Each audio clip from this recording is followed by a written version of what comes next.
ចាជំរាបសួរថ្ងៃនេះខ្ញុំនឹងមកបង្ហាញបងប្អូនទាំងអស់គ្នាពីរបៀបធ្វើមាន់ទឹមចាគ្រឿងផ្សំមានដូចជាចាមាន់ស្រាចំនួន1ចាចំពោះមាន់បងប្អូនអាចយកជាមាន់អីក៏បានដែរប៉ុន្តែចំពោះយើងខ្ញុំយកមាន់ស្រាព្រោះវាសាច់ឆ្ងាញ់មាន់ស្រាមួយសាច់ជ្រូកចិញ្ច្រាំចានេះចំពោះបងប្អូនដែលគាត់មានក្របឈូកអាចដាក់ក្របឈូកបានប៉ុន្តែនេះខ្ញុំដាក់ជាក្របស្វាយចន្ទីខ្ទឹមក្រហមប្រេងល្ងសើស៊ុបរ៉ូឌីចំណែកនេះប្រេងខ្យងលាយជាមួយនឹងទឹកស៊ីអ៊ូខ្មៅដើម្បីលាបទៅលើស្បែកមាន់យើងនេះគឺម្រេចមាត់ចំណែកនេះគឺស្ករសហើយក៏មានប្រេងខ្យងនិងទឹកស៊ីអ៊ូហើយនេះគ្រឿងផ្សំដែលត្រូវញ៉ាត់ចូលក្នុងពោះមាន់ណាចាមានផ្កាចេកស្លឹកកាជីកដោនេះហៅផ្សិតខ្មៅក៏ផ្សិតក្អូបហ្នឹងយកទៅត្រាំទឹកវាខ្ញុំយកក្រៀមទៅយកត្រាំទឹកវាឲ្យតន់ហើយលាងសម្អាតវាស្អាតណានេះពពុះសណ្តែកត្រាំទឹកដូចគ្នាហើយមីសួរក៏ត្រាំទឹកដែរចាប៉ុន្តែគ្រឿងផ្សំទាំងអស់នេះគឺអត់ដាក់ទាំងវែងទាំងធំអញ្ចឹងទេគឺនេះខ្ញុំនឹងយកវាទៅហាន់ឲ្យជាខ្លីៗនិងតូចៗណាចាឥឡូវនេះបន្ទាប់ពីយើងត្រៀមគ្រឿងផ្សំទាំងអស់ហ្នឹងហាន់ឲ្យហើយណាមានមីសួរដែលខ្ញុំប្រាប់មានគ្រឿងទាំងអស់ហ្នឹងដាក់ចូលក្នុងចានមួយទៅយើងដើម្បីផ្សំគ្រឿងចាចំពោះចំនួននៃស្នូលក្នុងដាក់ញាត់ក្នុងពោះវាណាយើងអាចស្មានតាមទំហំនៃមាន់របស់យើងចាខ្ទឹមក្រហមតមកនេះសាច់ជ្រូកចិញ្ច្រាំចាខ្ញុំដាក់តែកន្លះខាំទេណាព្រោះសាច់ជ្រូកនេះវាមួយខាំខ្ញុំដាក់តែពាក់កណ្ដាលទេពីព្រោះអីមាន់ខ្ញុំវាមិនសូវជាធំទេណាដាក់ច្រើនគឺវាញាត់អត់អស់សរ៉ូឌីមួយស្លាបព្រាបាយស្ករសមួយស្លាបព្រាបាយម្រេចកន្លះស្លាបព្រាបាយហើយទឹកស៊ីអ៊ីវចាទឹកស៊ីអ៊ីវ2ស្លាបព្រាបាយនេះប្រេងល្ងគឺ1ស្លាបព្រាបាយដែរចាចំពោះប្រេងល្ងនេះគឺដាក់ដើម្បីឲ្យមានក្លិនកាន់តែឈ្ងុយហើយនឹងប្រេងខ្យង1ស្លាបព្រាបាយនេះក្របស្វាយចន្ទីហ្នឹងដាក់តាមចំណង់ចំណូលចិត្តណាហើយយើងធ្វើការច្របល់វាចូលគ្នាទៅចាឥឡូវនេះយើងផ្សំគ្រឿងលាយចូលគ្នាអស់ហើយតើមកយើងនឹងធ្វើការញាត់ចូលទៅក្នុងពោះមាន់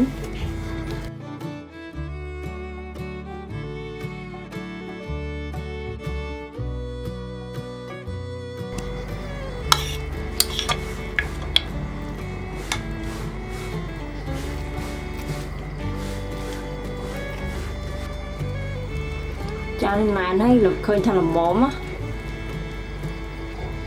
ចាឥឡូវនេះខ្ញុំមិញខ្ញុំបានប្រាប់ឥឡូវខ្ញុំត្រៀមម្ជុលអំបោះដែលតាន់បានយកទៅដេរឲ្យទេណា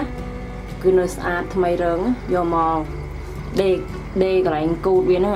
កុំឲ្យអាជាតិនៅក្នុងមាន់ហ្នឹងវាចេញណាស្នូលវាហ្នឹងចេញណាដេរវាឲ្យខ្ជិបទៅ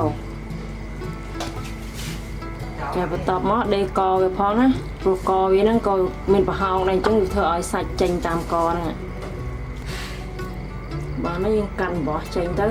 តែពេលយើងញ៉ាំយើងបកដកអំបោះចេញប្រយ័ត្នញ៉ាំទាំងអំបោះហ្នឹងនេះខ្ជិបបានអស់ហើយបន្ទាប់មកមុននឹងយើងយកទៅចំហុយចាព្រោះអានេះ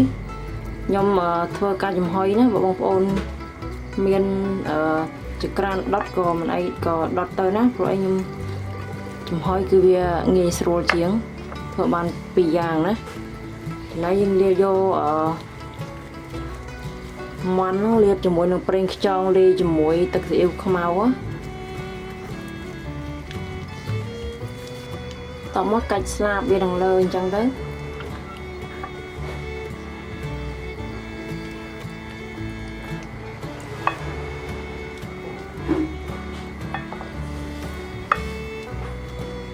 ចាហើយនឹងខ្ញុំនឹងយកវាទៅចំហុយណា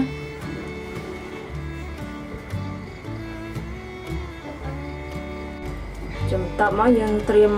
ឆ្នាំង ដាក់ឡើងសឹងមួយមកហើយដាំដាក់ទឹកពីក្រោមចាដាក់ទឹកពីក្រោមហើយយើងដាក់មាន់យើងចូលទៅតើមកយើងក្របកម្របវាទៅណាចាចំហុយវាតាមទំហំនៃមាន់បើថាមាន់យើងធំវាจะប្រើពេលវេលាយូរដែរចាបងប្អូននេះឆ្អិនហើយចាចំពោះវេលាដែលខ្ញុំចំហុយហ្នឹងគឺរយៈពេល40 នាទីណាចាចំពោះទឹកដែលវាចេញមកពីមាន់ហ្នឹងខ្ញុំយកវាធ្វើជាទឹកជ្រលក់ចានេះខ្ញុំបុកម្ទេសហើយនឹងខ្ទឹមត្រៀមទុកហើយ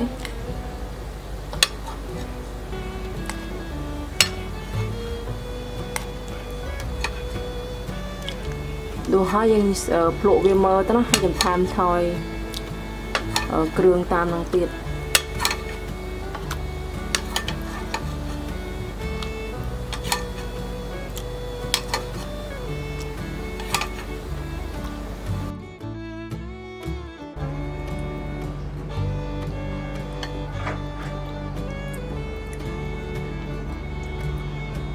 បងប្អូនណា